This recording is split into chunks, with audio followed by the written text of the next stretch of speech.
ఇప్పుడు ఒక చిన్న విరామం. స్థానిక ఆటనగర్లోని కాటూరి ఆర్ట్ గ్యాలరీని మంత్రి నాదెండ్ల మనోహర్ ఆదివారం సందర్శించారు. శిల్పులు కాటూరి వెంకటేశ్వర మరియు కాటూరి రవిచంద్ర శ్రీహర్షలు ఐరన్ స్క్రాప్ తో రూపొందించిన ఛత్రపతి శివాజీ పాక్ యుద్ధంలో వీరమరణం పొందిన వీర జవాన్ మురళీ నాయక్, భారత మాత జాతీయ జెండాలను మాజీ మహిళా కమిషన్ చైర్పర్సన్ ననపనేని రాజకుమారితో కలిసి మంత్రి నాదెండ్ల మనోహర్ తిలకించారు.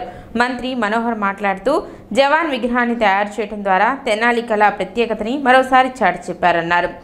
జవాన్ విగ్రహం అద్భుతంగా తయారు చేశారని కాటూరి వెంకటేశ్వరరావుకి ప్రత్యేక ధన్యవాదాలు తెలిపారు. ఉగ్రవాదులు అమాయక ప్రజలను పొట్టన పెట్టుకున్నారు.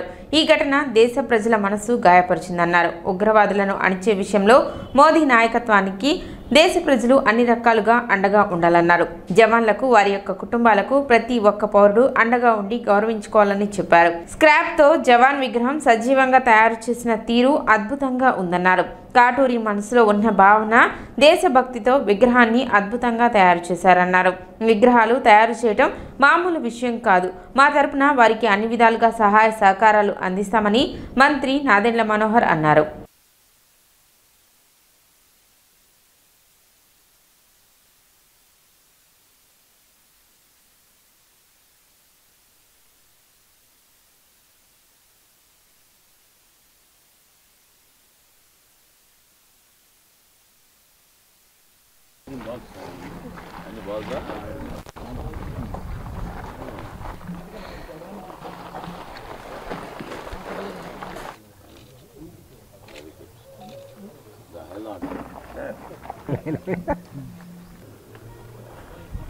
సమయస్ఫూర్తితోటి కాటూరి గారు మరొక్కసారి తెనాలి ప్రతిభ, తెనాలిలో ఉన్న కళాకారులు, వాళ్ళకున్న టాలెంట్ని దేశవ్యాప్తంగా తెలిసే విధంగా ఈరోజు అద్భుతంగా మమ్మల్ని అందరినీ ఆహ్వానించి ఛత్రపతి శివాజీ గారి విగ్రహం, అదేవిధంగా భారతమాత జాతీయ జెండా ఎంతో అద్భుతంగా చేశారు.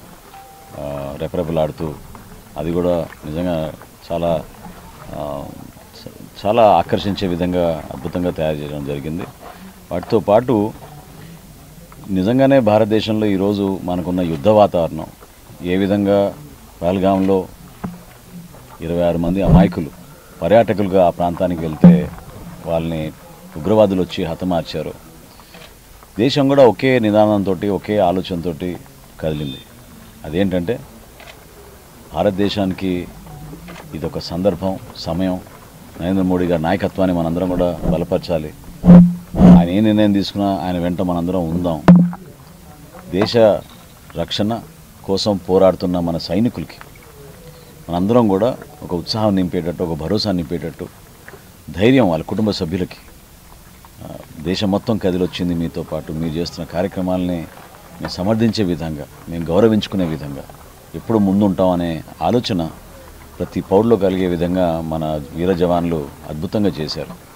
ఆ జవాన్ విగ్రహాన్ని కూడా మనందరం కూడా నిజంగానే చాలా అప్రిషియేట్ చేయాలి కాటూరి గారికి, వారి కుటుంబ సభ్యులకి, ఇక్కడ ఉన్న వర్కర్స్ అందరికీ కూడా. ఎందుకంటే ఏ విధంగా వారి మనసులో ఉన్న ఆవేదన ఆ విధంగా ఆ రూపకల్పించి ఆయన ఎక్స్ప్రెస్ చేయగలిగారు. చాలామంది మనం ఉపన్యాసాల ద్వారానో లేకపోతే తిరంగ యాత్ర అని అనేక కార్యక్రమాలు దేశవ్యాప్తంగా గత 15 రోజుల నుంచి చేస్తూనే ఉన్నాం. కానీ మనసులో ఉన్న భావన, దేశభక్తి, 10 మందిలో ఆ భావన వచ్చే విధంగా ఆయన చేసిన ప్రయత్నం చాలా అద్భుతంగా నిజరూపంలాగా కనపడే విధంగా కష్టపడి తయారు చేసే జీవనం. సో చాలా ఆశ్చర్యం కలిగించింది. మనస్ఫూర్తిగా ఆయనకి, మన తెనాలి పేరుని, మనందరి తరఫున ఆయన పడుతున్న కష్టం. ఈరోజు మనందరూ చూస్తున్నాం, ఈ చల్లని సాయంకాలం, రోజు భగభగ మండే ఎండ, కానీ ఈరోజు ఇక్కడ ఆయన చేసిన మంచి కార్యక్రమానికి చల్లటి వాతావరణం కూడా కలిసి వచ్చింది. ఆ కార్యక్రమానికి మనోహర్ గారు రావడం చాలా హుందాతనాన్ని తీసుకొచ్చింది. అయితే మనోహర్ గారు ఇక్కడికి వచ్చాక వారు చాలా ముగ్ధులయ్యారు. ఎందుకు ముగ్ధులయ్యారంటే కాటూరు వాళ్ళు ఉన్న కళ అందరికీ తెలుసు. మనకి ఆయన శిల్పాలు తయారు చేస్తారు, అప్పటికప్పుడు ఆలోచన సమయానికి తగ్గట్టుగా ఏ సంఘటన జరిగినా దానికి అనుగుణంగా చేయడం మనకు అందరికీ తెలిసిందే. అయితే ఈరోజు ఇక్కడ మరి మనోహర్ గారు చెప్పినట్లుగా జాతీయ జెండా పూసలతో, దానిలో మడతలు కూడా వచ్చినాయి, జెండా రెపరెపలాడుతున్నట్టుగా అది మన కళ్ళకు కనిపిస్తుంది. అలాగే సైనికుడు, ఆయన జీవం ఉట్టిపడతా ఉంది, ఈ దేశం రక్షించాలనే తపన కనిపిస్తూ ఉంది ఆ కళ్ళల్లో. అలాగే భరతమాత ఆశీర్వదిస్తున్నట్టు మన అందరినీ కూడా సంఘటనలన్నీ మన కళ్ళకు కట్టినట్టు చూపిస్తున్నారు. అవన్నీ చూస్తూ ఉంటే మనం అనిపిస్తూ ఉంది మనం ఏం చేయాలి ఈ దేశం కోసం అని. ఈ దేశం కోసం మన ప్రాణాలను కూడా ఇస్తామని ప్రతి ఒక్కళ్ళని చెప్తాం, త్యాగం చేస్తామని చెప్తాం. మన పెద్దలు చేశారు చాలామంది. ఒకప్పుడు ఈ దేశాన్ని కబళించాలని చూస్తే వాళ్ళని బ్రిటిష్ వాళ్ళని పంపించేసి మరి స్వాతంత్ర సమరయోధులు ఎంతోమంది మీకు అందరికీ తెలుసు. తెనాలిలో కూడా మనకు అమరవీరుల స్తూపాల నిదర్శనం. కాబట్టి పాకిస్తాన్ ప్రేరేపిత ఉగ్రవాదులు 20 మంది భారతీయుల్ని హతమార్చిన సంగతి అందరికీ తెలిసిందే. మరి ఆ కార్యక్రమం జరగగానే 20 మంది మరి భారతీయులు, అందులో హిందువులు టెర్రరిస్టుల చేతులు హతమవగానే యుద్ధం వచ్చుద్ది అనేది అందరికీ ఒక ఆలోచన వచ్చేసింది. ఖచ్చితంగా భారతదేశం పాకిస్తాన్ యుద్ధం జరగబోతుందని. యుద్ధం అనేది ఒక వినాశనానికి గుర్తు. ఆర్థిక వ్యవస్థ దెబ్బతింటది, ఎంతోమంది సైనిక నష్టం, ప్రాణ నష్టం ఎంతో జరుగుద్దని ప్రతి ఒక్కళ్ళు భయపడటం సర్వసాధారణం. అలాంటి యుద్ధాన్ని మరి కాఫీ తాగినంత తేలిగ్గా మన భారత ప్రధానమంత్రి నరేంద్ర మోడీ గారు ముగించారు.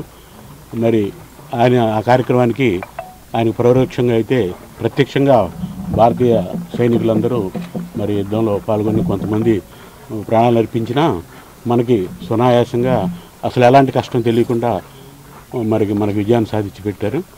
మరి ఆ సందర్భంగా మరి సైనికుని వందనం అనే కార్యక్రమం మా కాటూరి ఆర్ట్ గ్యాలరీలో ఏర్పాటు చేశాం. తెనాలి బ్రాహ్మణ పరిషత్ ఆధ్వర్యంలో బ్రాహ్మణ ఉచిత సామూహిక ఉపనయన కార్యక్రమాన్ని ఏర్పాటు చేశారు. పట్టణ కొత్తపేటలో ఆదివారం ఈ కార్యక్రమాన్ని నిర్వహించారు. ధర్మరక్షణ, సమాజంలో బ్రాహ్మణ క్షేమం కోసం బ్రాహ్మణ సంస్కృతి పరిరక్షణ అర్థం సమాజ శ్రేయస్సు కోరుకునే బ్రాహ్మణ పరిషత్ ఆధ్వర్యంలో తెనాలి మరియు పరిసర ప్రాంతాల నుండి 11 మంది వటువులకు ఈ ఉపనయన సంస్కారంలో నిర్వహించబడ్డాయి. ఈ కార్యక్రమం బ్రహ్మశ్రీ మెట్ట పాదసారథి సారథ్యంలో నిర్వర్తించబడింది. కార్యక్రమంలో అధ్యక్షులు కోట పాదసారథి, సెక్రటరీ చింతపల్లి సాయి కిరణ్, కోశాధికారి కామరాజుగట రామచంద్రమూర్తి, ఉపాధ్యక్షులు కాజా శ్రీనివాస్, పులిపాక లక్ష్మణ్ కుమార్, పోతుకుచ్చి ధనంజయ, మద్దులూరి శ్రీనివాస్, కార్యవర్గ సభ్యులు కొండపి శ్రీనివాసరావు, జూపూడి ప్రవీణ్, భీమరాజు సురేష్, పోతుకొచ్చి రామకృష్ణ, మారేపల్లి సుబ్రహ్మణ్యం, చివుకుల మౌనిక, కొణిదన సరళ తదితరులు పాల్గొన్నారు.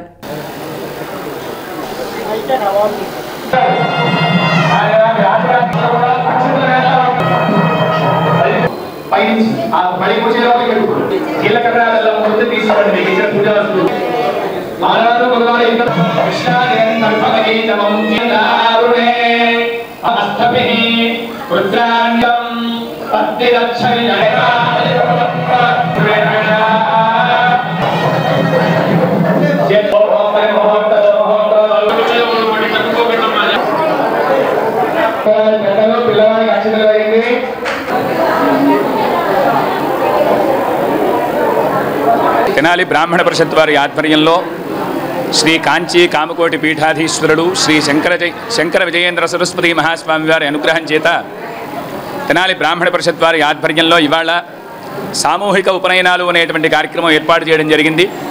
సుమారుగా 11 మంది పిల్లలు ఇవాళ ఉపనయన సంస్కారం జరుపుకుంటూ ఉన్నారు. ఇలాంటి కార్యక్రమం తెనాల్లో జరిగి చాలా సంవత్సరాలైంది.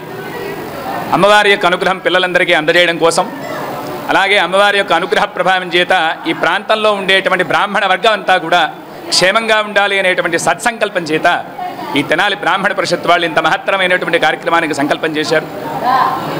అనేక ఊళ్ళ నుంచి, ఒంగోలు నుంచి, హైదరాబాద్ నుంచి, విజయవాడ నుంచి, తెనాలి నుంచి, అనేక చోట్ల నుంచి పిల్లలంతా కూడా వచ్చి ఇవాళ ఇక్కడ ఉపనయన సంస్కారం జరుపుకుంటూ ఉన్నారు. బ్రాహ్మణ పరిషత్ ఆధ్వర్యంలో నిర్వహిస్తున్నటువంటి ఉచిత సామూహిక ఉపనయనాల ప్రోగ్రాంకి వివిధ ప్రాంతాల నుంచి అందరూ రిజిస్ట్రేషన్ చేయించుకొని సుమారు 11 మంది వటువులకి ఈరోజు ఉచిత సామూహిక ఉపనయనాలు జరుగుతున్నది. దీనికి సహకరిస్తున్న దాతలందరికీ అట్లానే తోటి బ్రాహ్మణులందరికీ కూడా హృదయపూర్వక ధన్యవాదాలు తెలియజేసుకుంటూ, ఈ వటువులు సుమారు 11 మంది రావటం జరిగింది అన్ని ఊర్ల నుంచి. వటువులందరూ కూడా పంచశిఖలు పట్టుకుని వేద గాయత్రి మాత అనుగ్రహం పొందాలని మనస్ఫూర్తిగా కోరుకుంటూ Tenali postal sub division 2024-2025 postal employees excellence పెర్ఫార్మెన్స్లో టాప్ పెర్ఫార్మెన్స్ అవార్డు ప్రదానోత్సవం జరిగింది. కొత్తపేటలోని కాకతీయ కోఆపరేటివ్ సొసైటీ కార్యాలయంలో నిర్వహించిన కార్యక్రమంలో పోస్టల్ సూపరింటెండెంట్ శ్రీనివాసరావు అవార్డులను ప్రదానం చేశారు. ఈ సందర్భంగా జరిగిన సమావేశంలో పోస్టల్ ఉద్యోగుల సమస్యలపై చర్చించారు. వారి సమస్యల పరిష్కారానికి కృషి చేస్తానని సూపరింటెండెంట్ శ్రీనివాసరావు హామీ ఇచ్చారు. కార్యక్రమంలో ASP Panchajanya Reddy, IPO Venkataswamy, IPPB manager Venkatarami Reddy తదితరులు పాల్గొన్నారు. గత ఆర్థిక సంవత్సరం 24-25 సంవత్సరంలో తెనాలి సబ్ డివిజన్లో ప్రతిభ కనపరిచిన వివిధ విభాగాల్లో ప్రతిభ కనపరిచిన ఎంప్లాయీస్కి ఈరోజు ఎక్సలెన్స్ అవార్డ్స్ ఇవ్వడం జరిగింది. అలాగే ఈ సంవత్సరం 2025-26 సంవత్సరంలో నిర్దేశించిన లక్ష్యాలను చేరుకోవడానికి వాళ్ళకి మోటివేషనల్ క్లాస్ లాగా పెట్టడం జరిగింది. ఈ విభాగంలో అందరికీ కూడా హార్టీ కంగ్రాచులేషన్స్. గత సంవత్సరం ఎవరికైతే అవార్డులు వచ్చినా వాళ్ళందరికీ కూడా శుభాకాంక్షలు తెలియజేస్తూ రాబోయే సంవత్సరం కూడా ఇదే ఉత్సుకతతో పనిచేయాలని మనస్ఫూర్తిగా కోరుకుంటూ స్థానిక ఐతానగర్ ఎన్ఎస్ఎస్ఎం హై స్కూల్ నందు 2024-25 10వ తరగతి పరీక్షలో ప్రతిభ కనపరిచిన విద్యార్థులకు ప్రోత్సాహక నగదు బహుమతులు అందజేశారు. పాఠశాల పూర్వ విద్యార్థి కృష్ణవేణి జ్ఞాపకార్థం కృష్ణవేణి వాటర్ ప్లాంట్ అధినేత మల్లిపోయిన నాగరాజు 10వ తరగతి పరీక్షల్లో ప్రతిభ కనపరిచిన ఎస్కే ఫరీద్, బి లక్ష్మీ మధురులకు ఒక్కొక్కరికి 5,000 రూపాయల చొప్పున 10,000 రూపాయల నగదు బహుమతులు అందజేశారు. కార్యక్రమాన్ని పొన్నూరు బ్లడ్ వెల్ఫేర్ అసోసియేషన్ ప్రతినిధి ఉమాశంకర్ అధ్యక్షత వహించగా పాఠశాల విద్యా కమిటీ చైర్మన్ గాలి కిరణ్, బెల్లంకొండ వెంకట్, చిలకపాటి సింహాద్రి, పొలిశెట్టి విజయ్ కుమార్, షేక్ సనా, ఝాన్సీవాణి, విమలకుమారి, షేక్ కరీం, విద్యార్థులు పాల్గొన్నారు.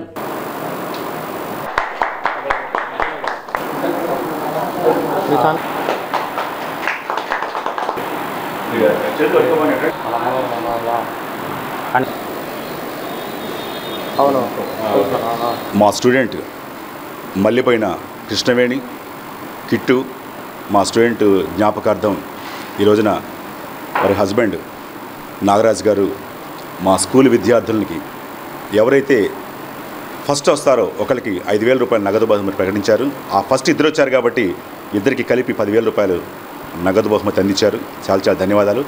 అలాగే 10th క్లాస్లో ఎగ్జామినేషన్ అప్పుడు కూడా వారు స్కూల్ మొత్తానికి ప్యాడ్స్, పెన్స్, స్కేళ్ళు మొత్తం ఇవన్నీ కూడా ఎగ్జామ్కి సంబంధించిన పరికరాలు మొత్తం కూడా ఇచ్చి వారి దాతృత్వాన్ని చాటుకున్నారు. మరి వాళ్ళకి వాటర్ ప్లాంట్ ఉన్న పొండూరు నుంచి ఉమాశంకర్ గారు వీళ్ళంతా వచ్చి మరి మా స్కూల్కి వచ్చేసి చదువులో ఎవరైతే రాణిస్తారో మా మిస్సెస్ తరపున ప్రతి సంవత్సరం హైయెస్ట్ మార్క్స్ వచ్చిన వాళ్ళకి నేను ఒక ప్రైజ్ ఇస్తానండి. హైయెస్ట్ మార్క్స్ వచ్చిన వాళ్ళకి ఎంతమంది వచ్చినా సరే ఇలాగే కలిసి వచ్చిన మార్కులు ఫస్ట్ మార్క్ కనుక వస్తే ఎంతమందికి అయినా ఇస్తానని చెప్పని వారు ఆ మాటనప్పుడు మా స్టూడెంట్స్ అంతా చాలా ఇన్స్పిరేషన్తో బాగా కష్టపడి పోటీపడి చదివారు. ఈ సంవత్సరం 500,000 మార్కుల పైన తెనాలి మున్సిపల్ స్కూల్స్లోనే ద్వితీయ స్థానంలో ఎన్ఎస్ఎం హై స్కూల్ ఉంది. మరి చాలా ధన్యవాదాలు. ఈరోజు మా ఎన్ఎస్ఎస్ఎం స్కూల్లో ప్రథమ స్థానంలో నిలిచినటువంటి ఫరీద్కి, లక్ష్మీ మాధురి గారికి, మా ఇద్దరికి కూడా మళ్ళీపోయిన నాగరాజు గారు మా పాఠశాలలో ప్రథమ స్థానంలో ఉన్నటువంటి ఇద్దరికి కూడా 5,000 వాళ్ళకు బహుమతిగా ఇచ్చారు. వారికి ప్రత్యేకమైనటువంటి ధన్యవాదాలు తెలియజేస్తున్నాం. అలాగే వారి మిస్సెస్ కృష్ణవేణి గారి జ్ఞాపకార్థంగా మా స్కూల్లో ఇంతకుముందు కూడా ఆయన ఎన్నో మంచి కార్యక్రమాలు చేశారు. పిల్లలకి ప్యాడ్స్, పెన్స్ అన్నీ అందించారు. ఈరోజు వారి జ్ఞాపకార్థంగానే ఈరోజు మరి పిల్లల్ని సన్మానించి వారికి 5,000 అలా వారికి నగదు బహుమతిని అందించారు. పిల్లలు బాగా చదువుకున్నందుకు చాలా ధన్యవాదాలు. మాకు సంతోషంగా ఉంది. ఇట్టా కనుక ప్రతి సంవత్సరం కూడా చేస్తున్నాం. ప్రతి సంవత్సరం ఇట్లాగే ఇస్తాను. నేను 5,000 డొనేషన్ ఇస్తాను పిల్లలకి. ప్యాడ్ల పిల్లలు నేను ఇస్తాను. Thank you very much. ఇప్పుడు ఒక చిన్న విరామం.